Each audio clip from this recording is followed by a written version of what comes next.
But the anchor for me has been the Kundalini because of exactly what you said.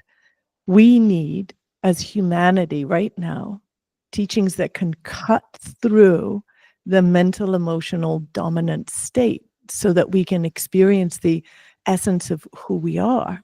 And if we don't have those moments, we get swept into the fear and the dominant consciousness state of lack, of poverty, of disconnection, of competition, Disease. comparison, all of these things, right?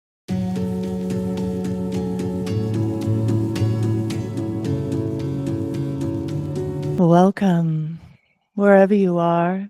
Just take a moment to ground down through your sit bones, lengthen your spine. If you're driving, keep your eyes open. If not, gently close your eyes. Just be aware of your body and that inner radiance of your spirit. Be aware of this beautiful lineage of teachings and teachers who have gone before us. And we'll tune in with Om Namo Guru Dev Namo. I recognize, I bow to the teacher within me, the teacher within all, the creative consciousness within me, the creative consciousness within all. I bow to that oneness. Inhale deeply, hands at your heart center. Om Namo Gurudev Namo. Om Namo Gurudev Namo. Om Namo Gurudev Namo. Inhaling. At Gure Name, Jugat Gure Name, Sat Gure Name, Siddhi Guru Deve Name. At Gure Name, Jugat Gure Name, Sat Gure Name, Siddhi Guru Deve Name. At Gure Name, Jugat Gure Name, Sat Gure Name, Siddhi Guru Deve Name. Inhaling. Pause, tune in. And as you're ready, exhale. Opening your eyes if they were closed. And feel into your body and your space. Thank you. Wow. I feel always so lucky to sit front row center in front of beautiful teachers, radiating teachers like Kia Miller. Thank you so much for taking us in. Welcome everybody to the Kundalini Awakening podcast. Um, I have the pleasure to introduce to you Kia Miller. You might know her already. If not, today you will not forget. I met Kia a month ago, I guess, in Sweden. Everybody talked about her. I had to experience a lesson of her, and I did. And it was so radiant, so alive, so light. And I'm lucky to present to her, to you today, Kia Miller. Welcome. Sandesh, thank you so much. It's so good to meet a kindred soul on the path and to feel the connection of your community here through you, through your presence. So thank you. Wow. That's inspired them. Why, for 25 years, a full-time yoga teacher, Kia? Tell me why. You know, for many reasons, but I've always been clearly led by my soul. I feel that soul spirit. Sometimes, hard distinguishing exactly between those two, but let's just say in this case, maybe spirit, that is, it drops in and I feel compelled. I felt compelled to come to the United States way back in the day. And I got lit up with the yoga practices. I'd already been practicing in England, but I got lit up in such a powerful way. And I knew I wanted to take a teacher training. I had no concept that I could possibly teach. And it wasn't until a teacher said to me, "You will teach," that a little part of me enlivened. And I thought, oh, I could teach. And I realized how important it is when we get these positive reflections and affirmations along our path, when somebody can see in you something that you see, but you're not fully acknowledging it yet. You're not brave enough in that moment. But when somebody can see it and point it out, and then that encourages you to see it yourself. So I think that was really the initiation point for me. And how was it that you started that journey? Like, you did you decide to become a full-time teacher instantly, or did you have a job that you were like, oh, I need to keep on to my job? How can I make this happen? How was that journey? I did have a job. I'd been through, a couple of careers by then. And at this point, I was uh, shooting reality TV shows. And I was both a videographer at times. I was a producer. I was a field producer where you're directing.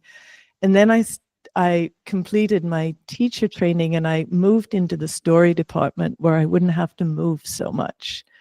So then I was driving downtown LA into this and working in the story department and starting to teach yoga. And that's what I did until I got to the point where I felt like I could, through private clients as well as my public community classes, that I could begin to sustain myself. So it's that thing that we so often say to young teachers, don't give up your day job yet, because you don't want to go into your teaching with a sense of need on a financial level, because we want the teachings to be able to come from that place of pure desire to share, to serve. So finding that balance, I think, is important when we start teaching anyway.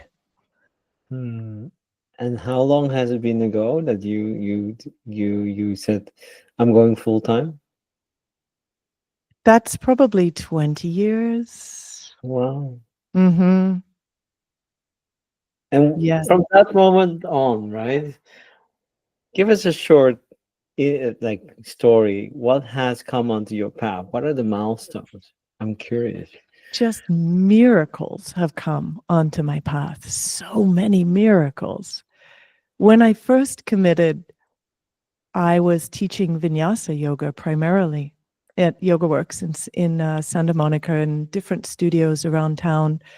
And I was so just enthusiastic and joyful. I would take class, I would teach class, I would take class again, teach class again.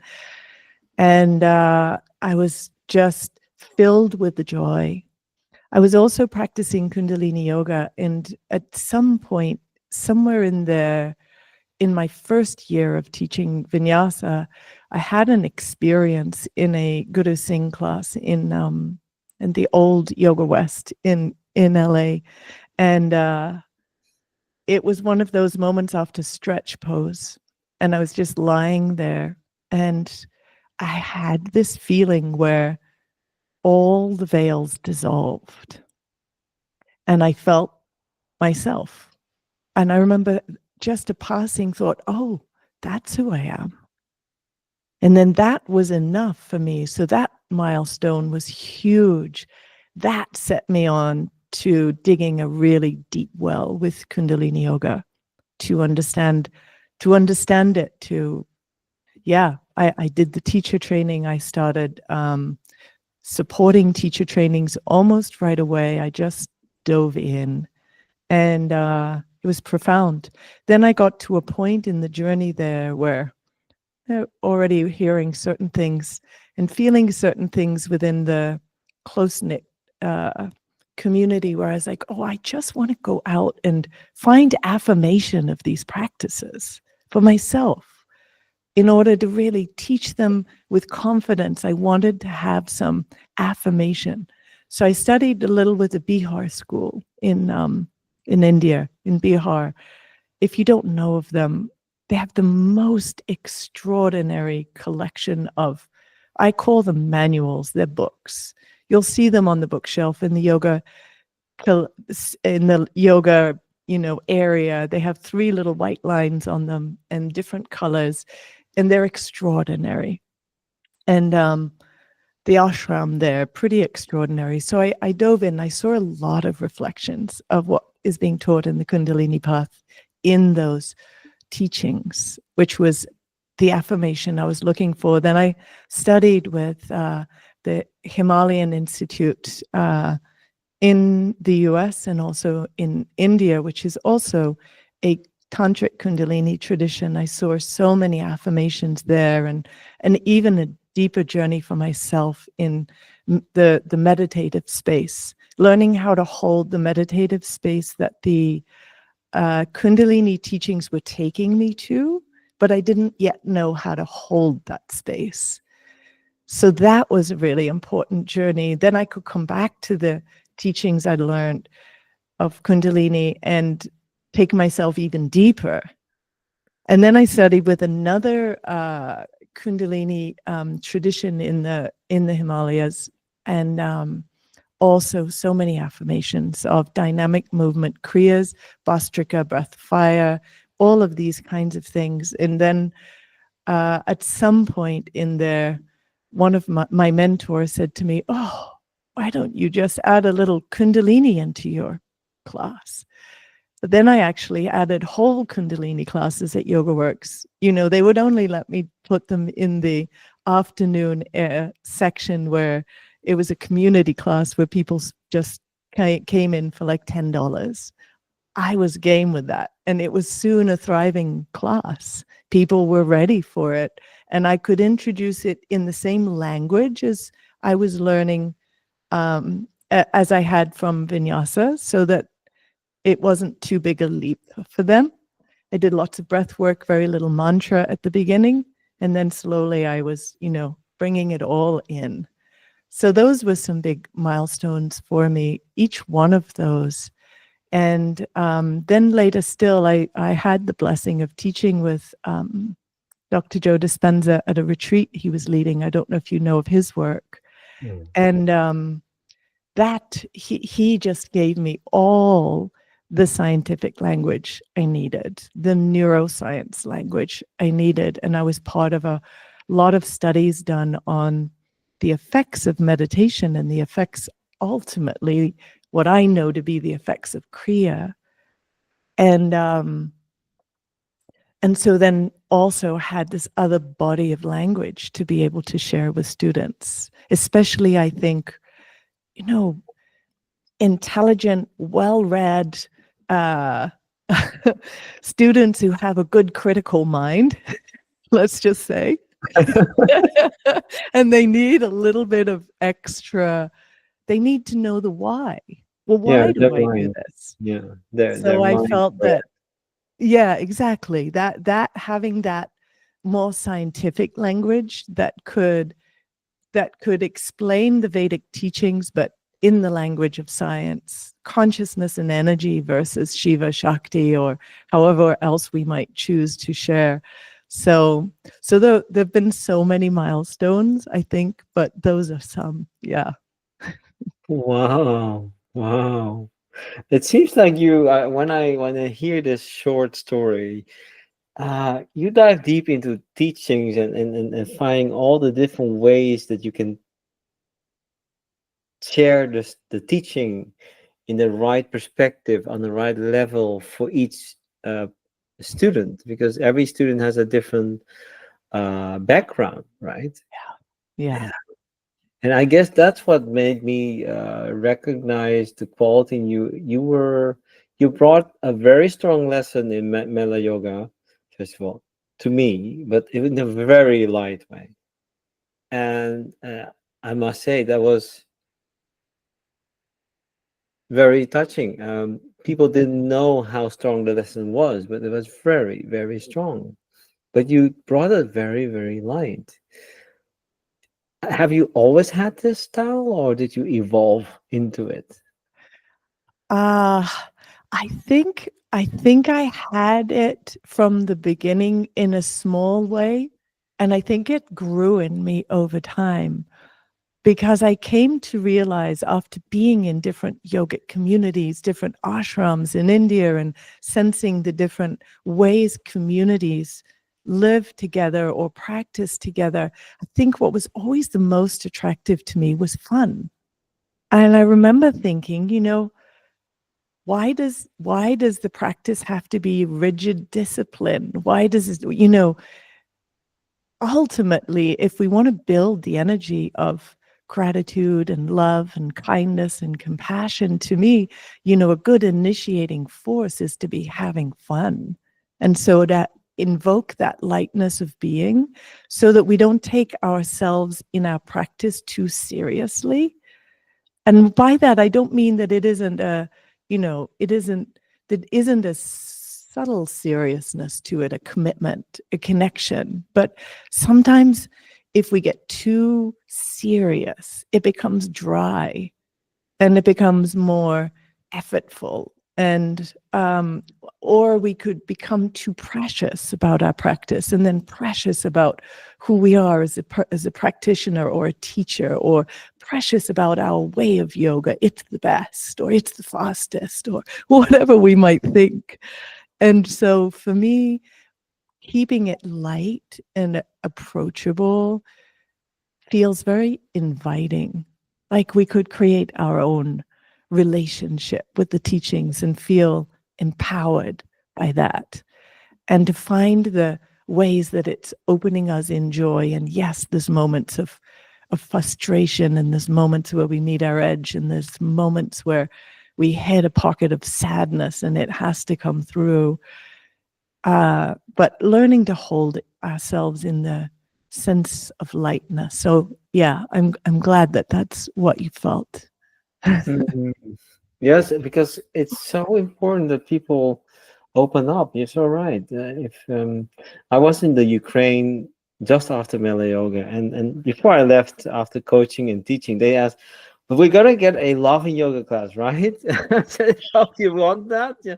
Yes, for sure we want because the world is so, this dual world that we live in, all the news, everything is making us so serious about things, right? Exactly.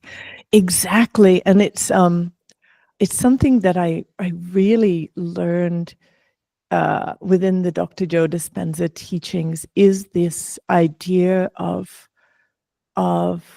conscious creation. So think about all the moments that the Kundalini yoga practice brings us to, those moments of stillness after an exercise before you move on, or maybe the place where you arrive after an 11-minute, 22-minute, 31-minute meditation. We've arrived somewhere. And I think the tendency is for us to, we sit in the joyfulness of that arriving, right? And it's effortless. And we don't feel like we need to grasp for anything or push anything away. There's nothing that needs to be done. There's that right sense of fullness. And yet, as we know from the qualities of nature, everything's always changing. And that sublime state we arrived at starts to slowly dip. And as it dips, we start to space out. And whereas we were full and we were ripe, now suddenly the mind's spacing out and we're back in something. And depending on our frequency state, that might determine the something where we go to. But what I really love these days is, okay, we're in this ripe place. And as a creator of our life, what do we want to embody in that light place? It's not that we want to make it also mental, but it's intentional. Oh, I'm in this ripe place and I can sit and enjoy it and be in it for a moment or a minute. And all of the physiology of the body is shifting to reflect that contentment we're feeling. And then, oh, what if I bring in now an intentional quality of being? Maybe I just want to reverberate gratitude. Maybe I just want to reverberate, that sense of lightness of being. And so I become intentional about my creation of and my beingness in that moment. And then what I found is there's a sustainability that comes to that moment when we're intentionally in it and we're not just totally passive. Does that make sense? I don't even know how I got there, but Well, I think we came from this being able to live through this dual world when we're so much in the mind. And what you're saying is being in your fullness, yes. right? Though if we look around, it seems like we're not full. Everything is telling us you need this, you need that, you need that, you need that. Yes. But just what you did just now, I felt that fullness. Yeah. And Yeah. It's so it's so reflective, there's a beautiful mantra in the Vedic tradition, Purnamida, Purnamidam, Purnat, Purnamadachate, Purnasya, Purnamadaya, Purnamiva Vashishate. I see you right there with me on that. And that idea that from fullness comes. And when fullness comes from fullness, fullness remains full. And it's this idea of, for me at least, true evolutionary skillful action. If we want to understand, okay, how do I take what I'm learning on my mat and bring it into my lived experience of life? Can we learn to take the feeling of fullness so that every action that we take is coming from the fullness? And so that action has a full quality to it. And this is where the yogic texts speak to the idea of liberating action versus karmic action, to be able to take that step from fullness. And so, yeah, that's I love that teaching. It's so profound and it's so user friendly. And just, can we remember as we walk through our day and we're about to make a decision, just pause for a moment, reconnect to your sadhana space, or just reconnect and tune into the essence of who you are. Breathe for a little bit and then make your right decision or your choice or your action. wow. Now, please share with me, if you can, to the public also, where can they find you this year in your fullness, the way you share fullness? What's on your plan, like a full-time teacher? Take us through the year. Well, I'm about to launch a section in our Radiant Body Yoga app. We have a free community and we're about to launch the studio. So the studio is just a curated collection of a series of classes, many different series of classes designed to take you deeper in your embodiment of that fullness. And then a prescriptive level of classes that are designed to meet you where you're at in the moment, which is, I think, perhaps why we all love Kundalini, or one of the reasons. It can change your state so quickly. So prescriptive classes. And this idea of global community, which we share, we share this idea of global community and supporting one another. So that's happening. And I have various just things that I love to do. I'm going to Zion National Park. It's in Utah, Okay. and the state of Utah in the United States is exquisite. Its nature is so powerful there. And Zion is this canyon with the Virgin River running through it, tall canyon. And so your energy alignment there is vertical. It has to be because of these powerful walls. And so it's a potent place to practice. So I'm leading a retreat there, which I'm really excited about. And then I have an online training towards the end of September on meditation and the mind, or mind and meditation. I can't remember which way mine went. There's the KRI one. I can't remember how mine goes. Which one is first? But I think that it's really the really, meditation.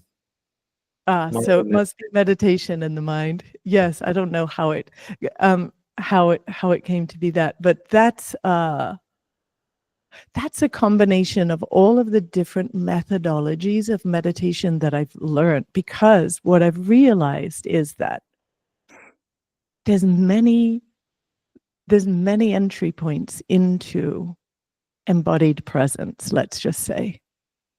And perhaps this is the genius of all of the different styles of mantric meditation, breath meditation that are available within the Kundalini tradition, that they all work on a slightly different facet of our being. And then what I've studied in these other traditions has helped me to understand how to get that authentic pathway, or perhaps the pathway into the deep, authentic present moment, and then begin to stay there consistently. We're doing it obviously in all of these, like, let's just say Ekonkara, Satanama, Siddhiwa, Hey Guru, the Laya Yoga, really helping us to stabilize mental control, physical control with the diaphragm moving, and then gradually stabilizing energy in the third eye, as we're, and then what we get there now, how to hold our awareness there for a sustained period of time, so that the whole physiology of the body has time to really shift and reflect that. Clearly, this is why we'll do a 11-minute, 22-minute, 31-minute meditation, because you have all of that time for the body to begin to reflect your space. So I use that time right afterwards to really, as we spoke of, like, lean into the creative space.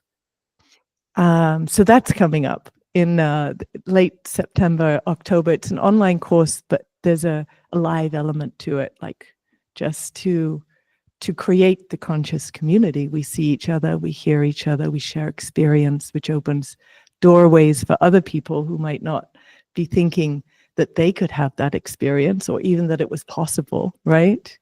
Yeah. And then I have a retreat in Costa Rica, which is a deeply nurturing, pranically high place, I would say. It serves the pranic body really well to be in that land by the beach and the ocean.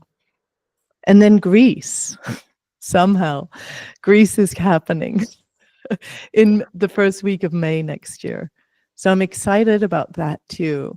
I love being in Europe. I lived in Europe for 12 years earlier in my life, British originally.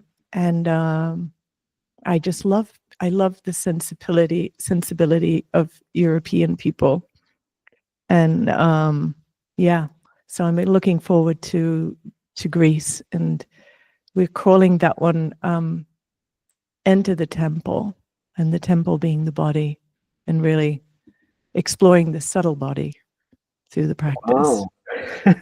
Reach your own God or goddess next May in Greece with Kia Miller. I might appear, Well, wow. you're very, very welcome. That's nice about my job. I get to travel everywhere and meet beautiful teachers like you. Incredible. Oh. Oof. I don't know whether you sense it, but I'm sensing it. If you're listening into, you should watch this recording because Mia is watching right into the camera and her eyes are incredibly engaging. So find us on YouTube because it's really incredible how she radiates this energy. Talking about radiating energy, you have an app which is called the Radiant Yoga app, right? Radiant body yoga, yeah, the 10th Radiant body body. yoga. Yes, the 10th body. Let's talk about the 10th body because Mm. for me, you just live that. What's the radiant body and why did you choose it? Teach us a little bit about the radiant body. Well, the radiant body, one way to think of it is we are the one, right? We're the one. And then there's the totality, is the zero. So for me, the radiant body is the one and the totality coming together in the 10. That's one way of looking at it. When we come into our full authentic expression, and so we're in unity consciousness and that essential radiance of the self, the capital S self, is prevalent. It's the frequency that's emanating through the field. It's the pure reflection of the one creative consciousness that's radiating through the physical form of you. That's the radiant body. And then depending on how open we are is the power of the radiant body. I think that when we begin, for many of us, there's so many veils still, just as it says in the Yoga Sutras of Patanjali, the definition pranayama is to dissolve the veils that cover the inner light. And to me, the inner light is that true radiance, the royalty, the sovereignty of the one creative consciousness, though permeating through the individuality of you in the moment. And so I think that's the quality when we're authentic, that's the quality that is reflecting. And just a little quick note here, there was a study that Dr. Zach Bush was sharing, and they were studying the effect on the energy body, the pranic body, of negative thoughts versus positive thoughts. And of course, their findings were what we would think. Negative thoughts demote our energy body, the voltage of the cellular energy. Positive thoughts support the voltage of the cellular energy. What they hadn't accounted for was the power of authentic thought, of authenticity. When somebody actually came from their full authenticity, the voltage of the cellular energy was off the charts compared to the others, which goes to show the power of really being able to sit and own our authenticity. And to me, that's a connection to the radiant body too, because authenticity speaks to the royalty, to the sovereignty of self, to the trust, self-trust, the self-confidence. And then that's what is reflecting through the field. And it's so pure and so strong that it penetrates through, and we can sense it and feel it in those around us when they're in their authenticity. And it's interesting, when I was speaking about people in Europe, I was tuning to, they feel European people can feel incredibly discerning. I live in America, and there's this like wide open nature to so many Americans. But there's a stronger discerning quality for me that I found in the cultural reflections in Europe. And so when somebody senses authenticity, there's an openness there. There's an immediate, I can trust this person. They're being themselves. Does that make sense? Yeah. But Yeah. why is it so important to really now? Why don't you choose it as the name of your app? Why did you focus on becoming that radiant, authentic self?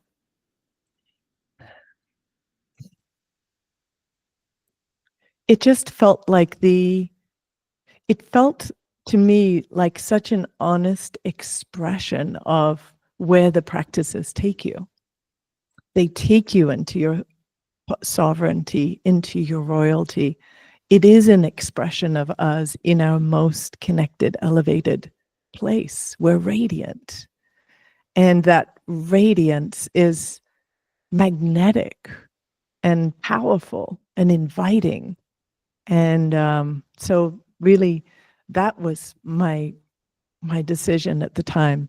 I actually don't remember when I made that decision. Isn't that interesting? Which says to me that it didn't come from my mind. It came from a deeper place. And I'm grateful. Maybe I should invite you to our 365 class once when we talk about the radiant body. Oh, You be a guest teacher. I love that. No, but people, if she's in your neighborhood, try it. What I like very much is that you are a open teacher. You bring other practices in. Um, tell, can you share how you have integrated the different styles? How that path was for you? Because it's not like this or that, but you became to combine it. How was that Yes. journey to come to that place? It's okay to combine. Yes. Wow. Thank you for that question. And so beautifully put. It's, well, first of all, I want to say that I had the support of Guru Singh. And I was practicing Ashtanga Vinyasa and I was practicing Kundalini. I would be in the Ashtanga studio with Guru Prem Singh, who's also an incredible teacher. He loves Ashtanga. The Yogi Bhajan called him the posture master.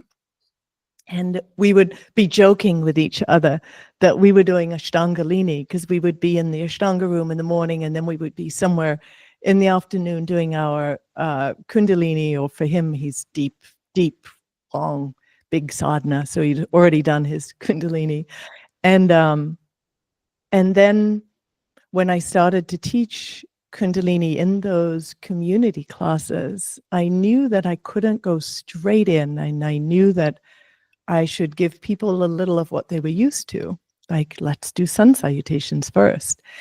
And then I also recognized that for myself, because I can be quite airy, I need to really be in my body. And I need a practice that can fully ground me in my body so that when I do the kriyas and my energy gets so potent and I'm raising it to the third eye constantly, that I can anchor that with a deep embodiment in my physical practice. So that's why I started to teach with a vinyasa warm-up into a Kundalini Kriya and then, meditation. So that was the formula to begin with. And Guru Singh would just say to me, if anyone gives you trouble, you just tell them to call me. And he'd be pointing his finger as he said that. Again, that wise teacher reflecting to one a world of possibility that maybe I wouldn't have had the courage to do otherwise. And then I was in the KRI Academy for a long time, and I was always walking the edge, but I was very clear with everybody what I was doing.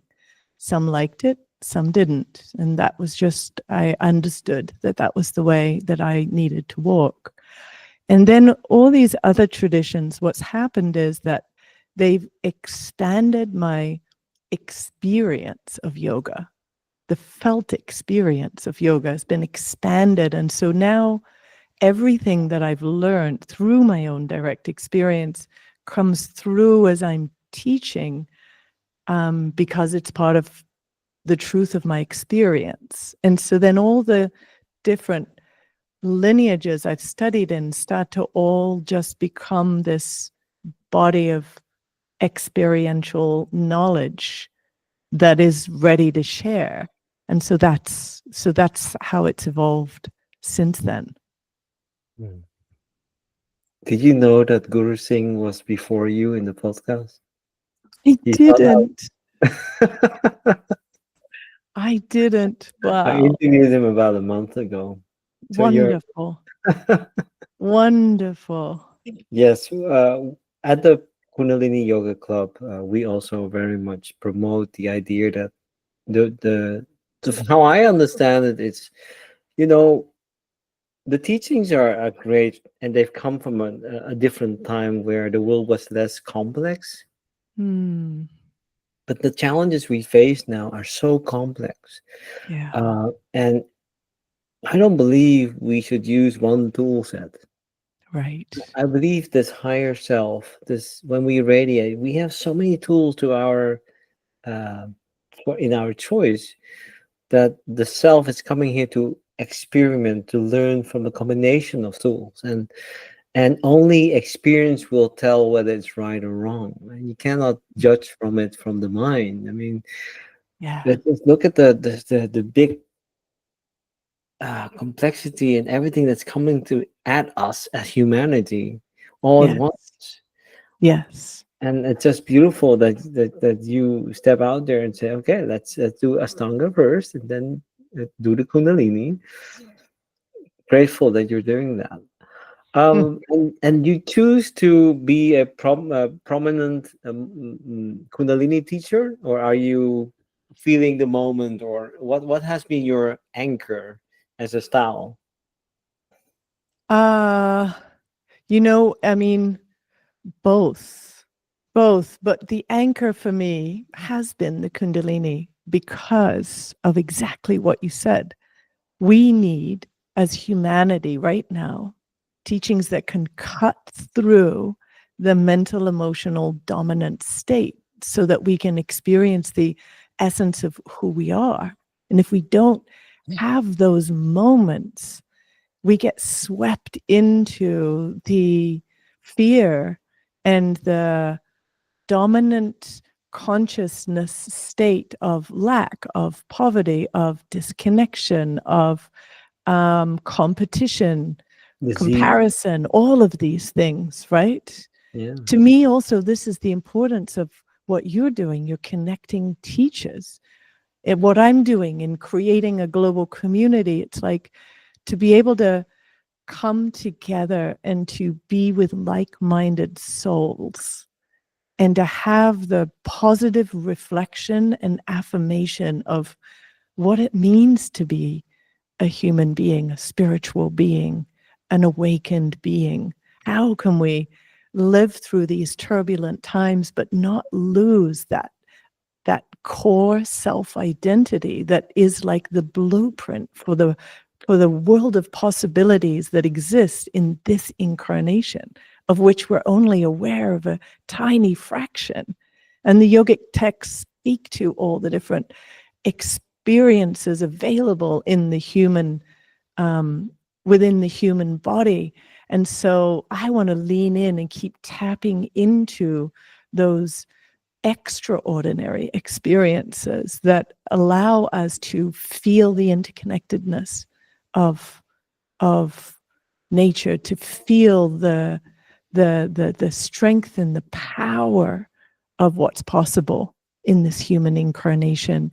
And I think, for me at least, the beauty of this sort of post COVID era is this capacity we're all developing, just like you and I right now. We're not in the same space time, but where our souls are completely connected, our auric fields are connected. And to know that we can do this no matter where we are on the planet through the unifying field of consciousness, there's a resonance, there's a connection. We're influencing the field. And so therefore, in our own ways, we're creating this grid of conscious connection that is influencing the collective consciousness, where there's a lot of struggle, strife, sense of limitation, And I feel like, to me at least, if I was to to do any form of activism in life, this is it. The activism is to overcome my own dominant mental emotional state that is in any way connected to lack, limitation, self-doubt, any of those things, to wake up to the possibility in the moment, to charge myself, to strengthen my radiance, to connect with others of like frequency, and to hold this conscious grid in the unifying field. And then let's see what happens if we continue to do this, because we know that if we do this, there's enough evidence to state that if you do this, it's going to make it easier for other people to access that pure state as well. And so for me, at least, as somebody who went through a war in my younger years, to be able to impact a change on a collective level, I recognize it has to come from within. And that trying to fight against, in our three-dimensional reality, things of the three-dimensional reality, we've tried for thousands of years, and we seem to keep coming up with the same old tool, which is violence. And so let's try love, and let's try love through the unifying field of consciousness, that great womb of life the yogis speak to, and see what happens. Okay, I have the privilege of really feeling all your words. Let's talk to the listener who might be hearing it, but they're in this world of, I don't have enough, I have to work, I don't have money, I'm getting depressed, I don't have energy, I don't have health. What would you Yes. say to them? What would you say? I would say start now to change the way you're perceiving your experience in life. There's a great teaching that I've learned through a mantric practice I'm involved in, a Vedic mantric practice, but there's a great teaching I've learned from it, which is true poverty is a disconnection to self. True wealth is connection to self. So what I would say is, start to observe how you walk through life. Note when you're complaining. Note when you're feeling lack. Note when you're in comparison. Note when you're feeling a victim. And start to consciously choose to make a different choice in the moment. And take whatever time you can spare in your busy life, whatever time you can spare, do your sadhana. Raise yourself up. Set some time to tune in. How do I want to walk through this life? What qualities do I want to embody as I walk through this life? How would I like to impact other people in my life today through my thoughts, through my words, through my actions? And start to create from the inside before you go about your day. So in the neurology speak, you're wiring your brain so that by the time you get into a circumstance where normally you may be reactive or feel victimized, you can experience it from a different state, because you've already thought, oh, I'm going to go to work, and rather than be annoyed by my boss, I'm just going to stay neutral. I'm going to sense where they're struggling in their life, be able to be compassionate and open, and yet have my boundaries. Whatever your thing is that you've decided, you do your practice, you take a moment, you see how you're going to walk through your day, and you see how you can change. Maybe you can't change those around you, but you can change the way you're responding to the moment. And then you'll find subtle shifts all around you, and you will begin to be guided to the people, the places, the things that are reflective of your chosen consciousness state.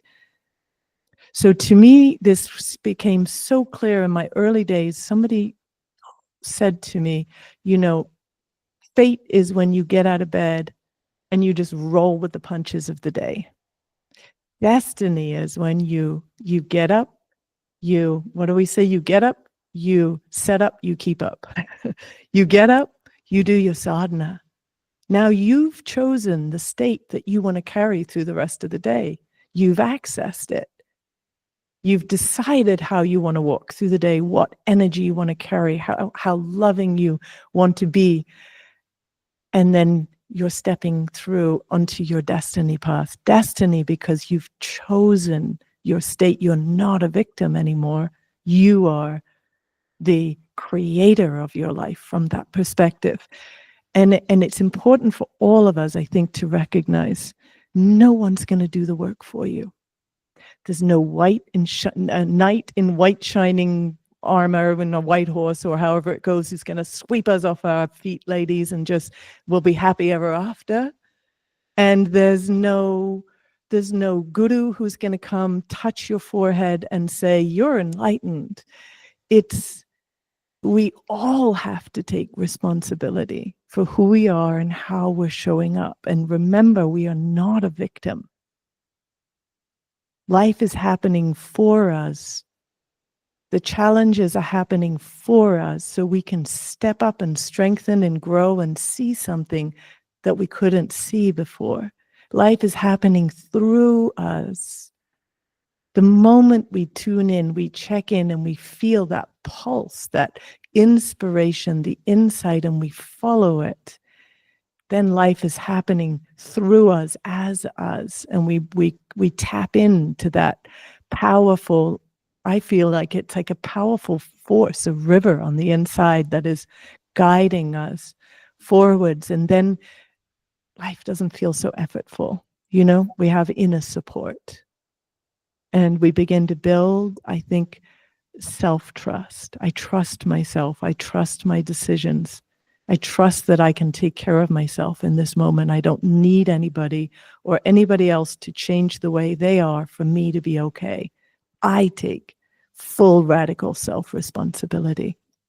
To me, that's the very essence of liberation.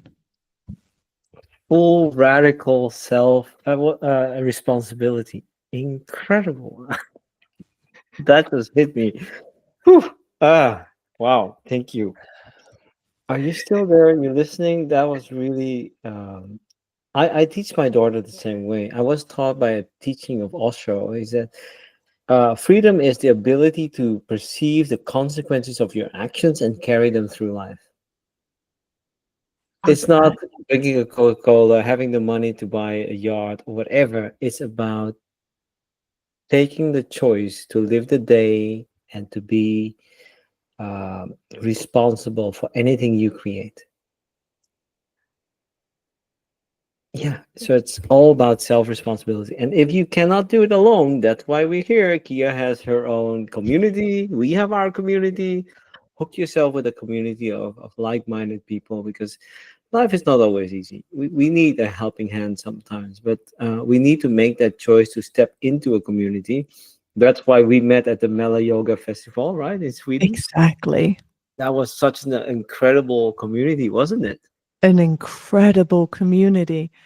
And I love his intention is I think shared by both of us in what we're doing in our lives. Guruji Srivast has his 50 Sangha members, and they are working to live in harmony together. And we might say, oh, whatever. That's an incredible thing, to live in harmony, to live in love, to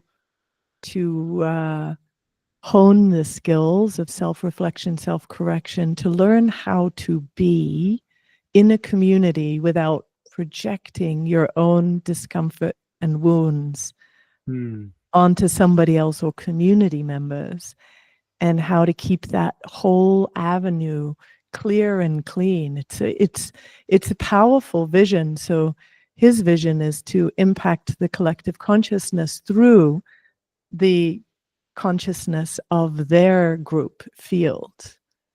which again is echoing really in many ways, what we're doing here, right? Just to do that. We are galactic beings, let's face it, really.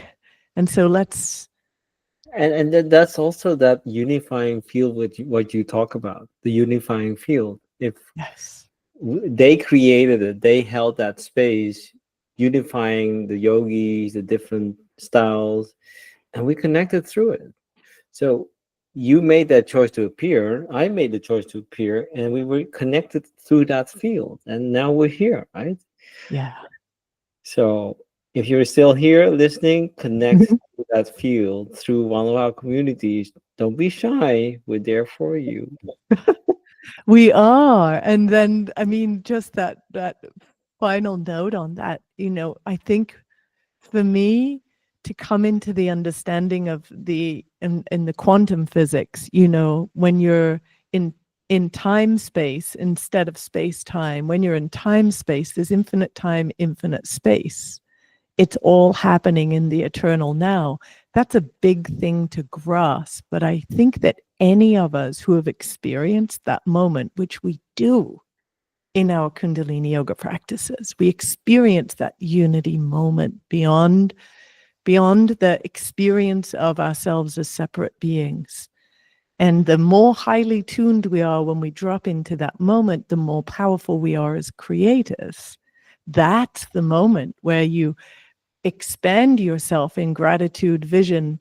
Maybe you see yourself in a particular way in your life. And when you're really in that very unified state of consciousness, what the quantum physicists call the time-space realm, your power to create from that space is exponentially higher. And that's what the quantum physicists speak to as the idea of creating from the inside out.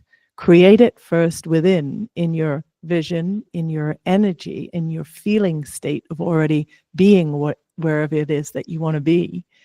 And then watch how life delivers it. And that exactly echoes what the yogis teach in a different languaging. So it's all coming together right now. So for me to begin to grasp that experience of, wow, the quantum time space realm where we are always connected. Wow, it's a bit mind-blowing. Yeah, well, hey, it's not that easy if you're not coming to class every day or doing your sadhana every day. And I'm sure it wasn't for you all that time either, because the desire to set up this radiant body yoga community must have come from another moment in life, right? Where you were looking for it. Can you tell us about that a little bit? Like, what was the moment where you felt you really want to create and connect this community? During COVID, because that's when I started to offer these online 40-day sadhanas, online at-home retreats, and I began to feel the potency of community in this way. And I'd been creating community in our, the regular three-dimensional reality. We go somewhere, we do a training, we do more trainings, where everybody starts to get to know each other. And that's still happening now. So people who know each other through the online community, they'll do a retreat, they'll do an in-person part of the training that I offer, and then they'll meet in person. But this capacity to connect through online community, it came alive to me, and then the universe just kept nudging me in that direction,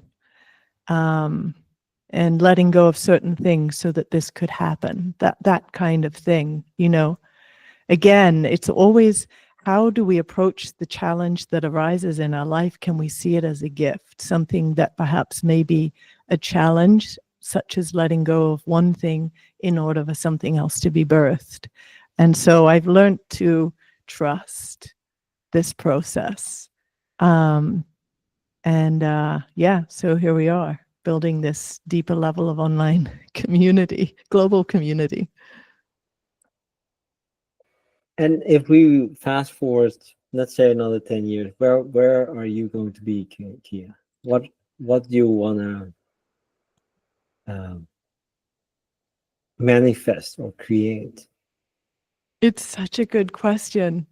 And and because I feel so spirit led, it's really hard to answer that, except to be evolving what I'm already doing. I do know that for me, the next phase of my personal journey is writing. I have books that I really want to come through, that are feeling ripe and ready, almost ready, probably. We'll see. So part of what I'm doing right now is setting up the container to hold the community with all the support systems in there, from Radiant Body Yoga mentors to team and to the continued presence that I can bring to the community. And then allowing myself time. I'm going to India for a month-long personal sadhana in October, and then I'm going again for 2 months in the early part of next year. And then when I come out of that, I think I will be ready for whatever the next phase of my creative journey is. And I'm really in spirit's hands on that level. But I know that my job is to get through this 3-month intensive sadhana, basically, and then what will be next will be very evident. And so I'm setting aside time for more writing. I feel I love books myself, and I think so much can be communicated in that form that could be supportive to the way we practice and the way we walk through life. So we'll see. That's part of it. And then ultimately, I see the Radiant Body Yoga community as being supportive for many teachers. So it's starting with me, but to expand it out to other Radiant Body Yoga teachers, mentors, and see where that goes. Again, this is just spirit-led, and we'll see.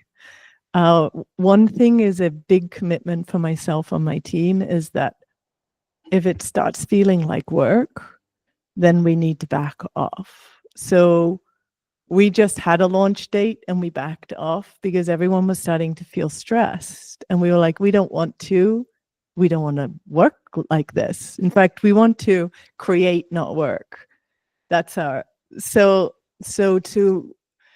to be able to live what we're teaching, then okay, let's be more spacious so that we can stay in the right frequency and connectedness and intention without things being stressful, and see what unfolds. Wow. To grow, but not to stress out. Yes. Yes. Yes. And yes, there's discomfort in growth, but does it have to be stressful? No, I don't think so. Oh, how beautiful. Well, when you know the secret, share with me, because we grow, but we stress sometimes. But then we do our meditation, our sadhana, and everything is all right again. But then there's even bigger growth. And Yeah, it's a good ideal to have, and then we watch how we all individually walk the path, right? Exactly. Yeah, is there anything you would like to share with the world still? I mean, the space is yours. We're coming to an end of this podcast, but what do you want to say to the listeners? Maybe how to find you more, or how to deal with the challenges of now, whatever comes to your mind. I just want to say, please listen to the voice within you. Listen to the voice within you that's urging you to make certain decisions that you may be resisting.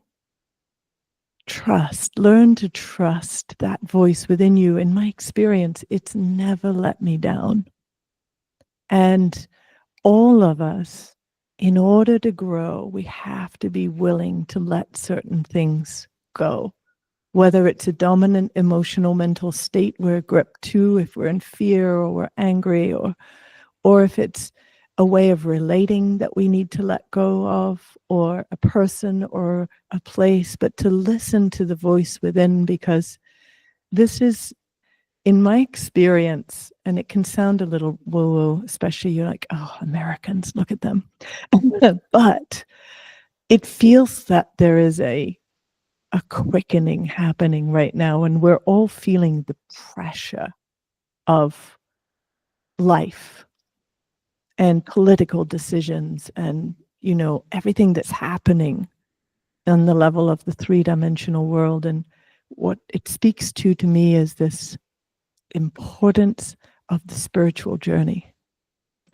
We're spiritual beings, and the spiritual journey, meaning the journey of understanding who you are, why you're here, what your unique skill set is, trusting that your uniqueness, your skills, your love, your creativity, your self-empowerment become a light for those around you. So can we, each and every one of us, just do that in our individual lives? Take that radical self-responsibility. Keep honing our connection to self authenticity. Be brave and courageous in some of the decisions that we have to make so that we can create enough space, time, and energy in our life that the true authenticity of self gets to really be born and shine. I feel like that is perhaps the most important thing we can be doing. And the forces of media are all there to pull us in the direction that those communications want to pull us. Can we keep resourcing from the inside and develop our own relationship with truth? What feels true? If we don't know what feels true to ourselves, then we're vulnerable to everybody else's opinion. And so cultivating that seat of truth so we can be the lighthouses, right? The lighthouses on the rocky shores of our modern day life. And let's see how quickly we can turn things towards that light that unites us all. Yeah. Thank you so much. In short, have your own agenda very clear, or else you will be somebody else's agenda. Yeah. Right? Yeah. That's right. Yeah, that's right. Exactly. Perfect. Just wanted to support you there. It's really important. Do your yoga every day, and you'll find your own agenda with the guidance of Kia Miller or somebody else. But choose your own teacher. Mm-hmm. I want to thank you, Kia. I don't think this is our last meeting, but thank you for this very first heartfelt meeting so much for inspiring the listeners. I wish you a beautiful journey and even more depth into yourself during your personal sadhanas in India, because I feel that even only more radiance will come from it. Thank you so much for taking that path and becoming an example for many of us. Thank you. Thank you, Sandesh. Right back to you for all that you're doing as an individual and in your collective. Really, thank you for accessing your heart in this time and holding that presence as a man too, that presence of a heartfelt projection. So powerful. But Mm. Satnam.